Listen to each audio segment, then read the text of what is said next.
Good morning. Welcome to the last formation. Woohoo!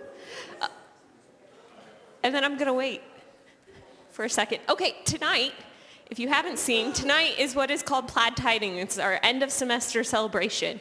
So there's going to be dinner in the dining hall, and then Michelle, yours truly, will be doing a special reading of 'Twas the Night Before Christmas. Might have a different version. Then after that, there will be some holiday activities in the Lark's Nest, painting of ornaments, Christmas karaoke, a hot chocolate bar, some Christmas movies, a photo booth, reindeer ring toss, and maybe a paper ball snowball fight. So, yeah. And if you come to that, you get 5 CE points. Next.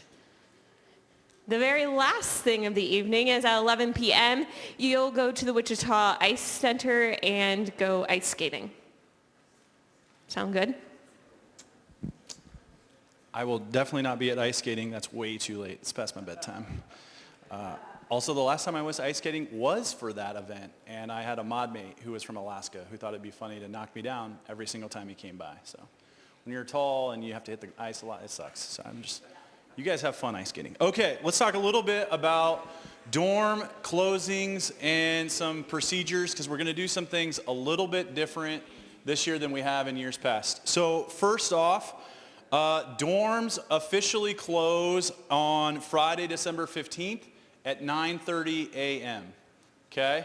So just a heads up, I've done this a few times in my life. I'm really, really good at it. At 6:30 a.m., I am going to start waking you up, which will be easy for me because my kids wake me up every morning at 6:30 in the morning. So I will be ready to go. Okay? So if you're here on the 15th thinking you're going to chill till 9:30, I'm waking you up before 9:30. You will be out at 9:30. Okay? So that's when they officially close.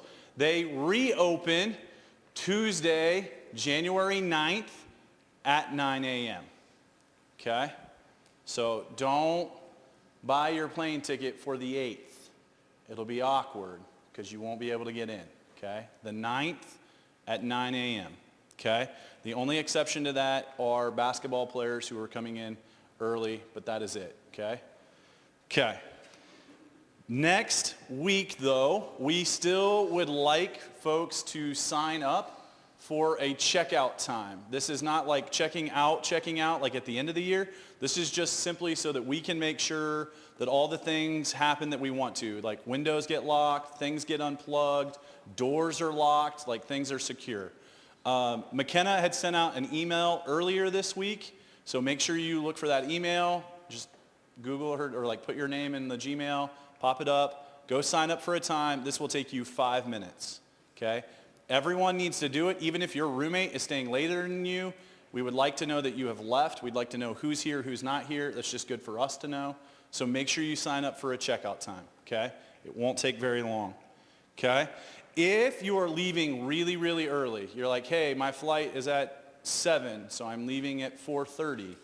You absolutely can sign up for a checkout time the night before, but make that be a late checkout. So that's basically like, hey, I'm getting ready to go to bed, I'm checking out, and then I'll be gone in the morning. Does that make sense? I'm not coming at 5:30 in the morning to check you out. Okay? I'll wake you up at 6:30, but I'm not coming at 5:30. Okay. If you cannot leave at 9:30 on the 15th, maybe you have a flight that's leaving later that day, or whatever, for whatever reason, you cannot be gone on the 15th at 9:30. You need to come talk to us so we can talk through what your options are and make sure that that's been approved. And again, so we know what's going on, okay? If I show up to tell you to leave your dorm room at 9:30 on the 15th, you can't then be telling me, hey, I can't leave right now. My flight's not for 2 more days. That'll be really awkward for you, okay? We're closing at 9:30 on the 15th, okay? So come talk to us before if that's a problem. Last thing, international students, I just sent an email. We do have some housing options over the break because we do understand that not everyone will be able to go home. So check that email and make sure you come communicate with us and talk through that, okay? So study breaks for next week, and I'm going to just say this really quick because this is just a preview. So Monday is going to be a pancake night. Tuesday, there'll be a doodle party, and I'm going to say these aren't little dogs. These are big dogs. Wednesday, there's going to be a hot chocolate bar. Thursday, a Christmas movie marathon, and just check your email. There'll be an email from me probably about details of when that stuff is happening. Next. So there's a service project available on Monday, and you can earn CE points. The service opportunity is on Monday, on reading day, and we are giving the priority to students who need 20 to 30 more CE points, and you get to be the first ones to chosen to participate. It's from 9:30 to 12:30 at the YWAM Crosswinds camp, just a mile away from the college. Check your email. Michelle has given you all the details, and fill out the survey. Next. Gotta wait for Michael. Maybe a while. Okay, so now we're gonna talk about how to light a candle. You light a candle. The person with the lit candle holds it straight up and down. The person with the unlit candle tilts it. That's how you light a candle, in case you didn't know. Another thing is, right now, look around you, there's a purple book that looks like this. This is what we're going to use for singing today. So you're going to need to turn to a page. It's the purple book. Got it? Have a great day.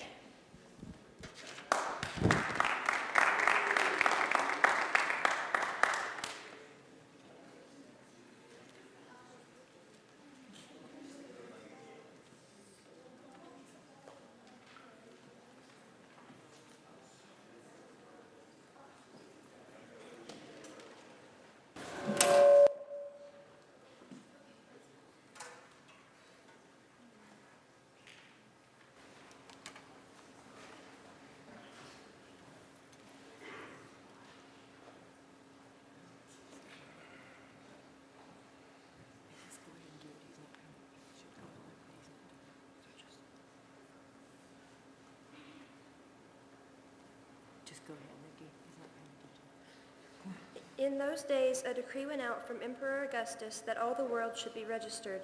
This was the first registration and was taken while Quirinius was governor of Syria. All went to their own towns to be registered.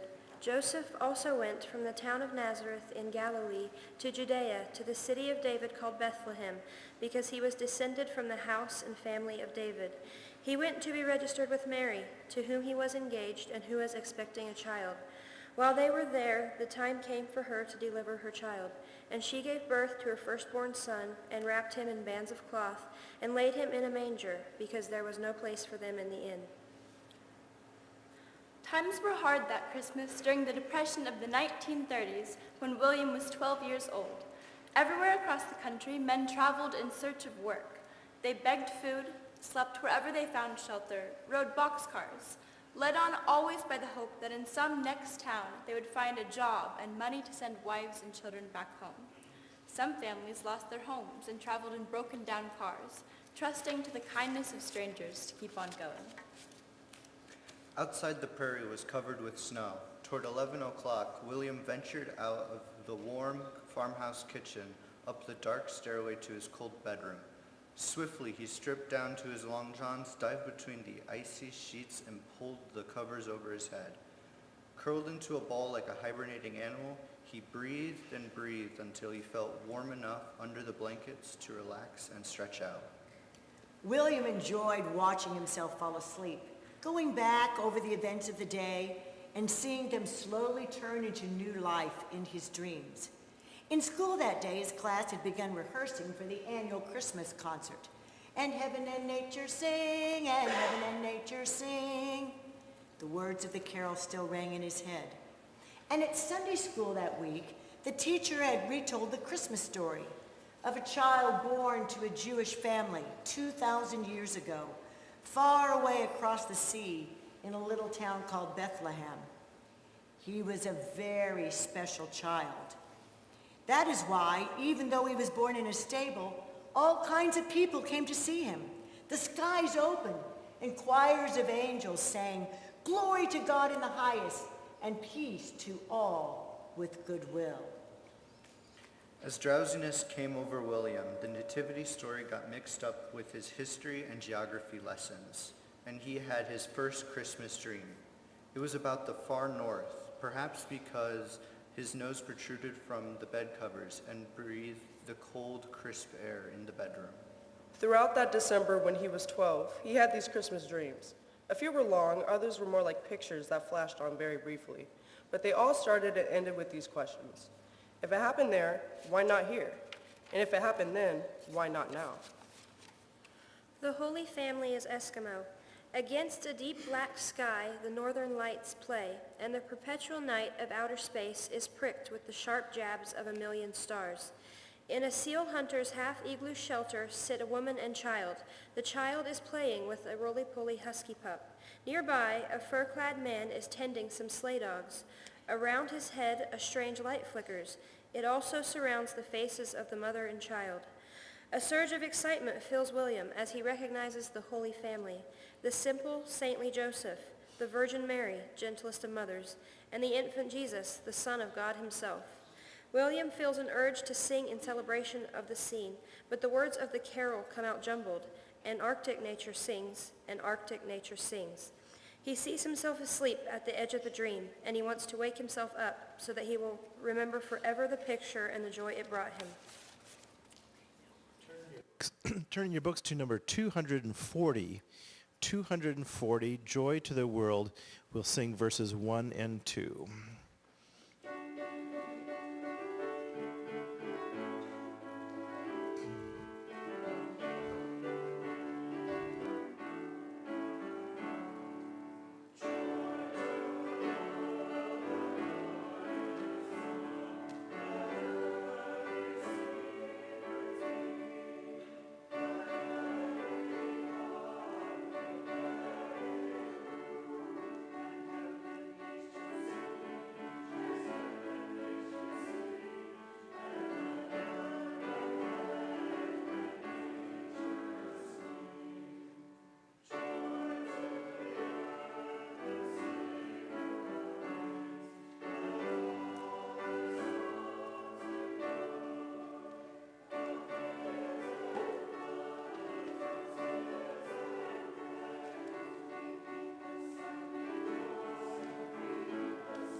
The Holy Family as Native American.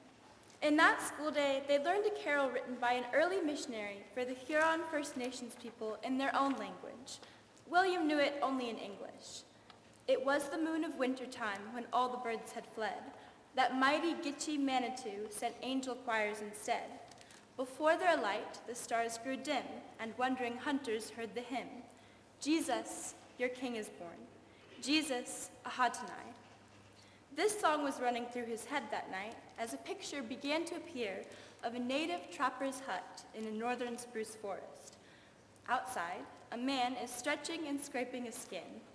A little girl on snowshoes stares curiously at the Holy Family as they approach the door of her home to ask for shelter. William doubts these people will accept the child.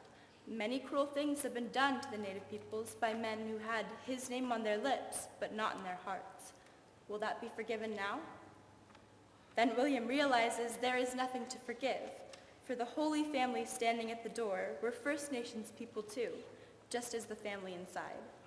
Jesus, Ahatanai.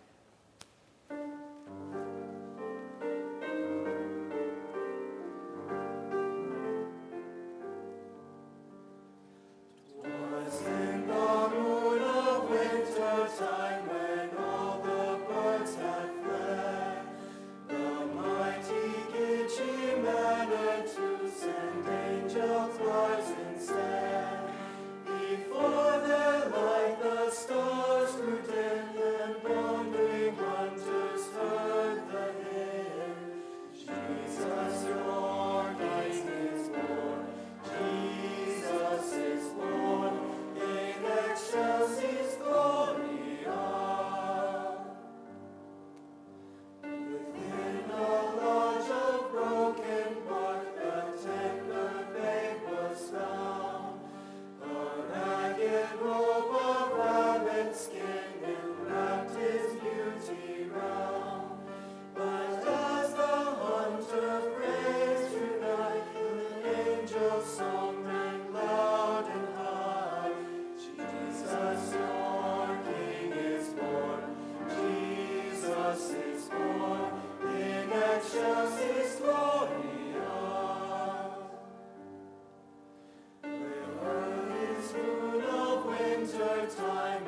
child's name fits beautifully into any language, for he comes as a light to all nations.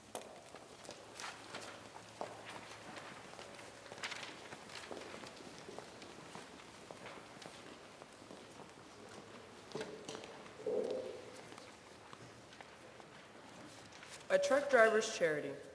This dream was set in a mining town. William knew that from the piles of dark slag and the gray mining shaft sheds. Along the road in front of the chain-link fence, the snow is dirty from the smelter's chimney. In the foreground, a battered old car has broken down and a man is under the hood trying to fix it.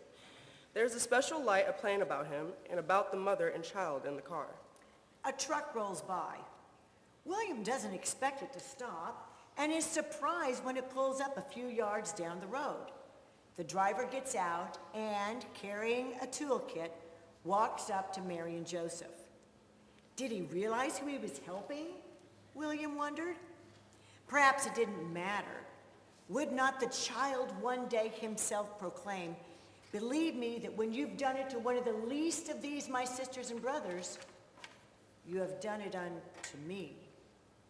If the driver helped everyone in trouble, wasn't he helping the Holy One? Across the river from the capital, the sky is starless and snow threatens again. In the dark river below, a boom of logs floats.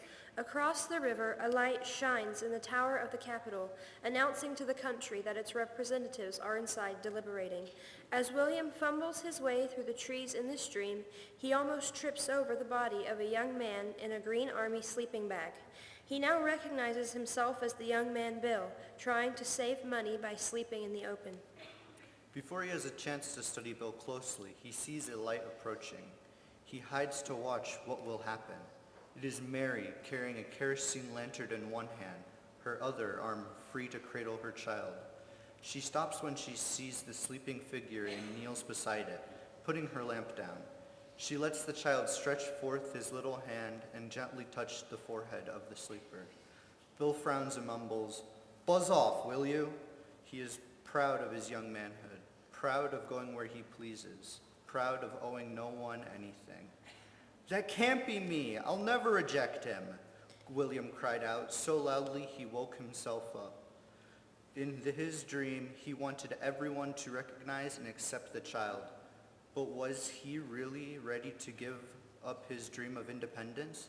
He stared at the ceiling a long time, wondering about himself and about the people on the hill. What if the child reached out to them? Your books turn to number 267. 267. What child is this? We'll sing 1 and 3. 1 and 3.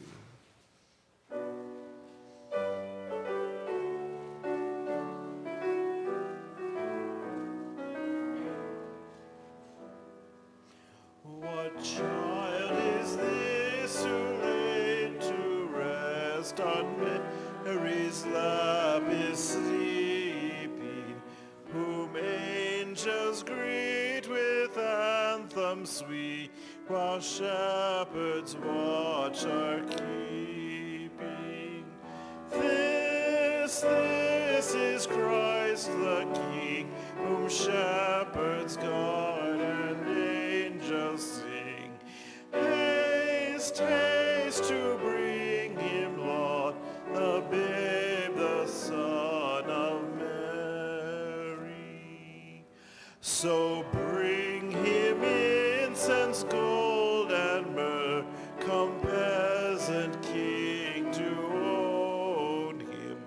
The King of kings salvation brings, that loving hearts enthrone him.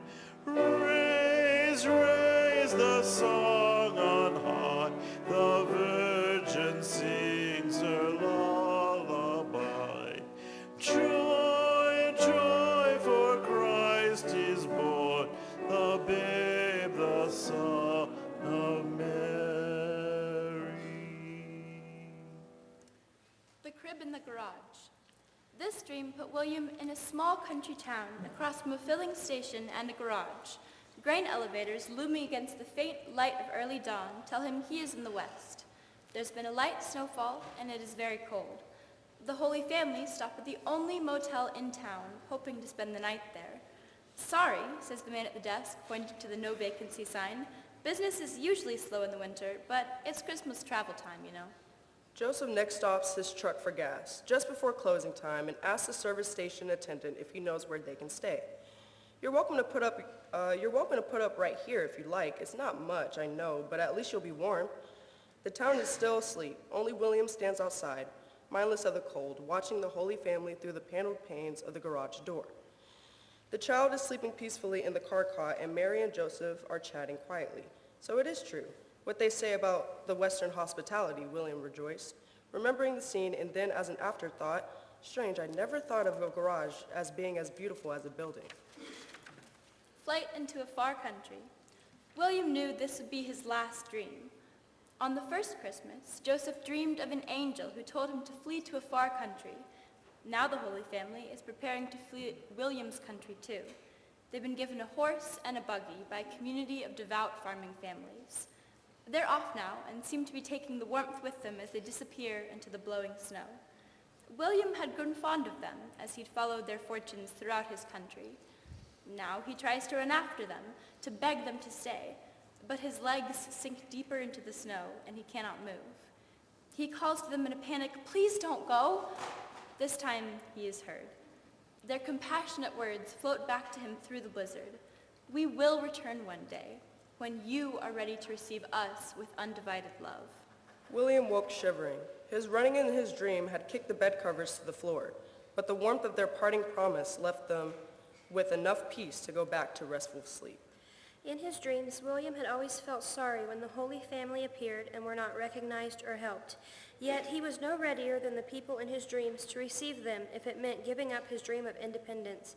20 years would pass, and he would grow to be a man, travel far, see many things, and suffer much before he was ready for that promised day.